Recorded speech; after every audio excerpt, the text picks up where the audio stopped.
Au nom du Père, du Fils et du Saint-Esprit. Amen. Que le Seigneur nous bénisse et nous donne sa paix. Bonjour chers frères et sœurs, c'est encore une joie immense, un réel plaisir pour moi de me retrouver encore devant vous ce matin pour vous partager à nouveau la parole de notre Seigneur Jésus-Christ. Et le vœu est le plus cher que cette parole continue à nous édifier, à nous permettre de grandir dans notre foi et d'être encore plus proche de ces personnes-là pour qui nous faisons chaque matin et chaque jour ces différentes vidéos. Alors aujourd'hui, les textes que nous propose l'Église, par rapport aussi les textes que nous propose l'Église, je vais un peu plus m'attarder sur l'Évangile. Et si on veut faire une comparaison avec ce qui s'est passé durant toute cette semaine, je pense que c'est une succession de tests qui suivent une logique plus ou moins et comme mes prédécesseurs l'ont dit, c'est un peu des tests qui s'adressent à ces différentes personnes-là qui partagent la parole de Dieu, qui partagent l'évangile. Voilà, on a vu le lundi la sœur Myriam qui a parlé du fait de partir à l'église, de ce que le fait de ne pas partir à l'église constitue en soi quelque part un péché. Et après, il y a la sœur Marie-Louis qui a, sur son notation, à parler surtout de l'encouragement, de la difficulté, de ce qui était que de partager la parole du Seigneur Jésus-Christ. Et aujourd'hui, particulièrement dans l'évangile, on voit le Seigneur Jésus-Christ qui appelle ses disciples et leur pose la question de savoir ce que la foule, ce que tout le monde dit de lui. Et ensuite de poser la question de savoir ce que eux particulièrement ils pensaient de lui. Qui est-ce qu'il était pour eux?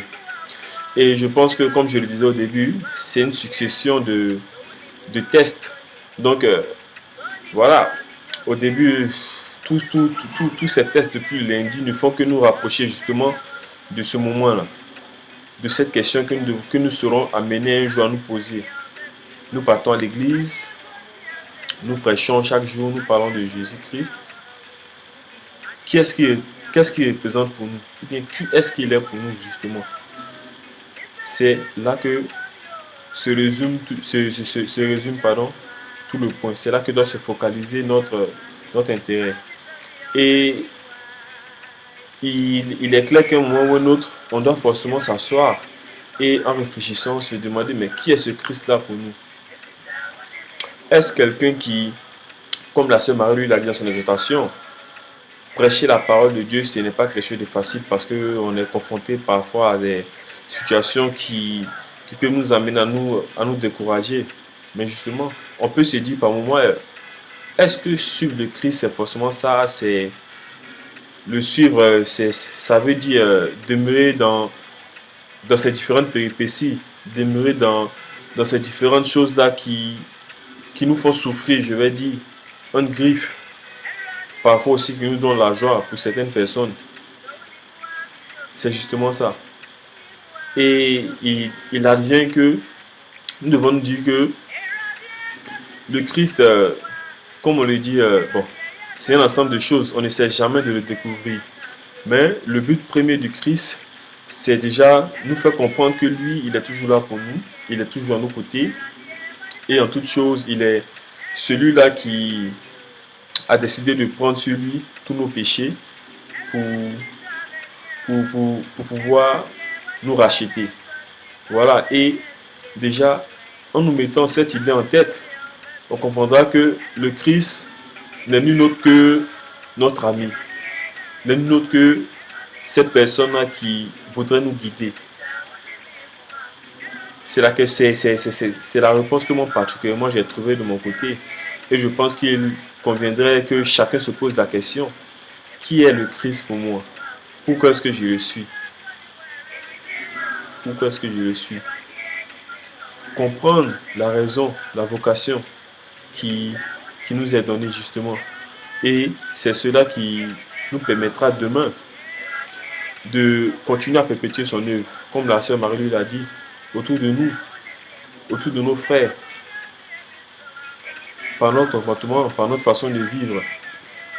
Les choses ne sont pas forcément belles, mais c'est aussi ça, suivre le Christ. Comme on dit, plus les choses sont difficiles, mieux elles le sont par la suite. C'est-à-dire, ce qui t'attend est encore plus grand. Et c'est ça, c'est ce mystère-là qui, bon, j'ai pas, c'est vrai que c'est pas un mystère, mais moi, j'ai pas envie de dire le mot mystère parce que je me dis que nous savons déjà ce que nous voulons. Donc, ça ne demeure plus un mystère. Bon, dans le cas où ça demeure toujours un mystère pour certains, c'est le lieu encore de s'asseoir, de méditer, de prier. Pourquoi pas de se recueillir un moment et de demander au Seigneur Jésus-Christ de lui dire que on a envie de le découvrir, on a envie de le connaître davantage. On a envie d'être encore plus proche de lui, de mieux le comprendre, pour pouvoir justement véhiculer encore plus facilement son message. Et je ne pense pas que avec, ce souhait, le Christ s'éloigne de nous. Voilà. Dans notre volonté de vouloir le découvrir forcément, il s'ouvrira encore plus à nous par ces différentes choses autour de nous. Et c'est dans ce élan-là que je voudrais inviter chacun à se poser la question, qui est le Christ pour moi? Qui est le Christ pour toi? Et je pense que quelque part, la réponse à cette question t'aidera à te donner, disons, un but, surtout, un but.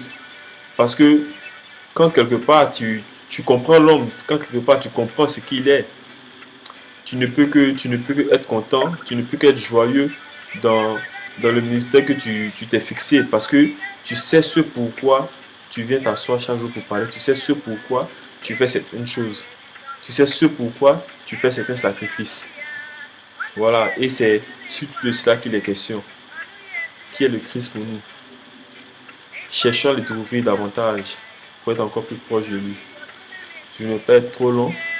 J'espère que chacun pourra me dire peut-être en commentaire qu'est-ce que représente le Christ pour lui. Et sinon, quel est le but qui se fixe par rapport à cela aussi.